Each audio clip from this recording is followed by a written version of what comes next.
Smacking, cracking, and watching. Follow me on Twitter. Subscribe. Snowfall, Season 1, Episode 1. This is the pilot. Very, very good show. It's set June 14th, 1983. We in California. The main character is Franklin Saint. What a last name, Saint. Ooh. For some reason in the trailer, I thought he was going to be like a 15-year-old or whatnot, but he's probably around 17, 18. I don't know, maybe even 19 years old. He was educated in the valley. He reads. He's street smart. He works a legit job. And he also, he's in them streets. He doesn't drink. Like I said, he knows the clean life and the dirty life. Sociable. He can talk. You gotta love this character. Franklin is after freedom. And he is trying to rewrite the game.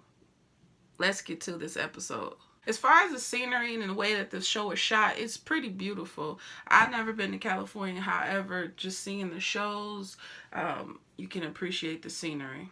The homes, the weather is beautiful. It's clear skies. We've seen literally sunrise, sunset, afternoon, morning, nighttime shots. The sky is keeping the mood as far as timing. As far as the things that we got to see the ice cream truck. Shout out to Big Worm. Oh, the beaded doors. The old big clunky lamps that your auntie got in her living room. You know, them big cement looking lamps with the bumpy paint on it. Yeah. Vehicles, old school vehicles. The clothing choices. The corner store. The radio.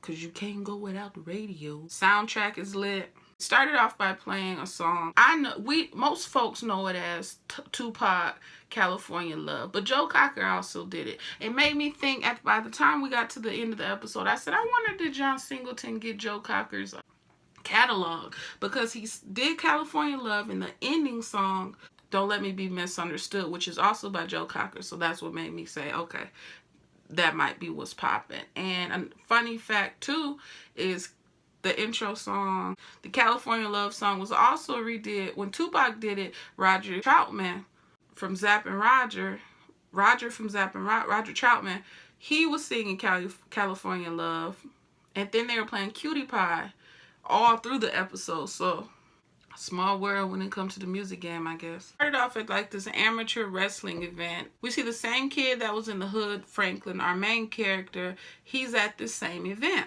Small world. The wrestler basically is living this double life, which is a grind. I mean, they're not getting paid a lot of money to be at this wrestling event. No, there's no money in it until you really, really hit up there. You got to be grinding for some years to get to that point. And your storyline, all of that stuff has to be on point. Your body.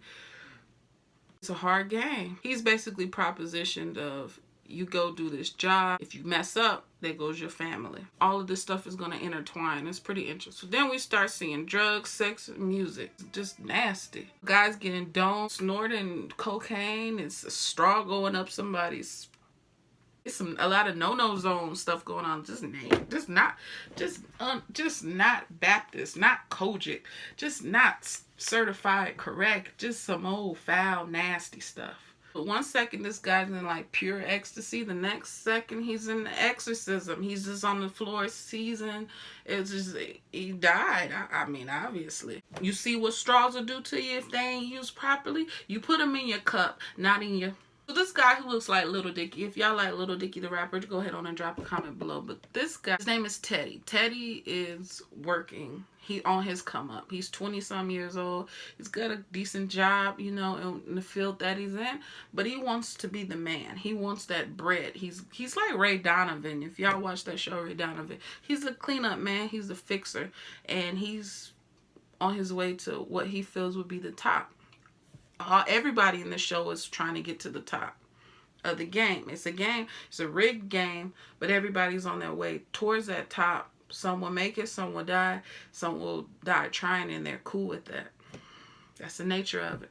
Give me Uncle Jerome. Uncle Jerome, aka Uncle Jerry Curl, aka Uncle Long Socks. Sweaty chocolate lifting weights in the front yard. Like, they giving it to us how, we've seen this, I guess, that California lifestyle on TV. Showing how the drug game is not possible without all sides. Whether it's what we know to be the street folk, the office folk, the bougie people, the police, higher up than the police.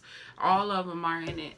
And it's a messed up game, but it's the way that it is. Y'all notice Franklin's mom? That she was the mom from The Wire season 1. Avon Barksdale's sister, Brianna. See, that's how you know you got to be a real fan of The Wire when you know it by season. I'm just saying. The mom has a legit job. She's also got a revolver. Still in the hood, but she's still doing what she's doing. She's in her own game. You know, when Franklin said to his mom something about you put on your good white voice, and they giggled about it. I mean, that's a game. And like I said, everything's a game. It's just on how you want to play it, or how you want to receive it, or how it's getting played. But either way, it's a game. You better figure out your role in it. You play or be played. So Cutie Pie is playing throughout this whole episode, man, and that's my song. But I mean, dang, y'all could have at least switched it up a little bit. Just a little bit and switched it to another song, anything. Did not say outright, we're leaving the hood, we're going to the suburbs. They take you on this bus ride with Franklin and his homeboy, and his homeboy is representing the hood stereotypes are, and Franklin is representing the dream, the freedom. Well, his friend wouldn't let go of his radio. He's still being hood, turning it up. Everybody on the bus is like, hey, look, sir, please turn it down. He's not doing it. It's just showing you the resistance of the mentality of why? This is how I want to do.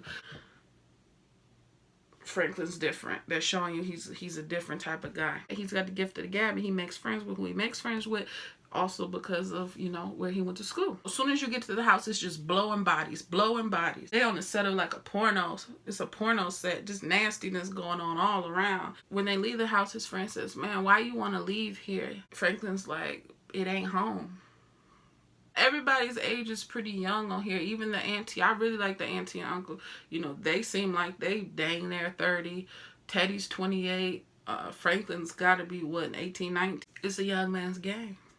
Okay, so as Franklin's friend wanted the drugs, he goes to this house of Ivy, testing a bulletproof vest. While the man is wearing the bulletproof vest, and he's shooting him in the vest. First of all, that's terrible, because if it miss and you ain't hitting center mass, game over. Or if it penetrates through the vest, game over. Hope you had life insurance. I don't know how you gonna fix that. I don't know. Because Ivy don't seem like the type that would file that claim.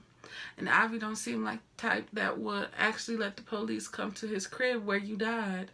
And Ivy damn sure don't seem like the type that would leave a vest on you. He gonna leave you in a Burger King parking lot. I'm just saying. We talk about his blue mankini, his white loafers. And shout out to his dress shirt. He was giving you life with his necklace. I'm just saying. I like the guy. Gold sunglasses. I like the guy. Kind of similar to King from Queen of the South this season. You know, if y'all watch Queen of the South, then you know which one I'm talking about. Ivy says to Franklin, for $200, I'm not giving a kid coke. Ain't gonna happen. Franklin says, what do you sell? Ivy says, kilos. He said, from me, Key, I'll turn it around quick. I'll get you a whole new client base and a whole new revenue stream. And the guy's like, ooh, I like you. You got the gift of the gab. Franklin says, how can I convince you that I could do it? Put on that vest. What? First of all, not for no one. Not for no one. Oprah could call me tomorrow and be like, look, you could be down. Put on this vest. I'd be like, oh, beloved, I will not. He stands there and he says, you got any last words? What Franklin say, like a gangster little dude. He said, don't miss. He goes, shoots it, and he blasts the champagne bottles. He did. He just said, you got balls. He said, you brave. I respect that. And he gave him a key. He gave him a key, and he gave him enough for his homeboy to leave. He's the type of guy you don't really want to cross. And I feel like just because he made it and he got this cell, he sold the key this episode for the 16 stacks, doesn't necessarily mean that the next keys that he get, he's going to sell it. He might get robbed. It's going to be interesting because I feel like he's going to have to challenge this dude or somebody's going to kill this guy. It's going to be interesting this season. It's off to a good start though. Franklin knows what to say and how to say it. While Franklin's trying to figure out how to cut, weigh, bag, and sell, Teddy's having this Scarface, I'm the king of the world moment at the edge of the pool looking over the city like, yeah, I'm about to be that man. And I feel like, Teddy, you're going to get to digging too deep on something, or you're going to go too far. He might start using and just mess up everything. I don't know what's going to happen, but I'm in for the ride. Uncle Jerry Curl said, I can't do it. You're not ready for it. You don't need to get into it. But Auntie, even though she be playing like she high, playing like she sleep, she stay woke. She about that life. Her character's gonna do something this season. I don't know what, but it's gonna be interesting. But she was there for nephew and knocked on Franklin's window, and she took him to Claudia, who was cray. Whoa, that lady was off the chain. Hey Claudia, you just gonna disrespect Auntie like that in front of her nephew? That was hella disrespectful. You basically called her out as a hoe. And talking about she was a fan favorite. On top of that, you pimp slapped the fire off of her. You might as well should have said, hey Auntie, what did the five fingers say to the face? I mean, she came for her. Cut that he had was that caviar. That's what they was calling it back then. I done heard stuff called a whole lot of names, but caviar? So she puts Franklin at gunpoint. What'd he do? Talked his way out of it. We didn't see him talk his way out of stuff, what, 3 times this episode? 3 times? He good at what he is, man. Got his $16,000. She got her key. The wrestler committing the burglary. Wow. He's up against the win, man, at this point. He got the money. He got whatever else he grabbed out of there. The homeowner came back to the residence. They got in a scuffle, a pretty bad one. He ends up punching this guy to the point where he flips over the banister. Oh, hits his head. You know he's dead. That blunt force trauma, come on, to look like the temple too. He's dead. So now you got a body on you. So what you doing? You contemplating, should I give this money in cash to this man if then I'm forever in his debt? I ain't got no money being a wrestler. I could run, but what's for? Look at my family. Do I just drop this money straight off to my family and then I dip? We could split it. Or do I go down for murder? Regardless, you screwed. So I don't know what the heck's going to happen with this wrestler, but now they got our hearts. They got our hearts at the end because him daddy a crackhead. See both him and Auntie do this. And I said, oh, they about to get robbed. That $16,000 about to be gone. And then they look. I said, well, who at the door? Nobody's at the car door. They ain't getting robbed. This dude's in a daze. And I'm like, who's this guy walking at night in a trench coat?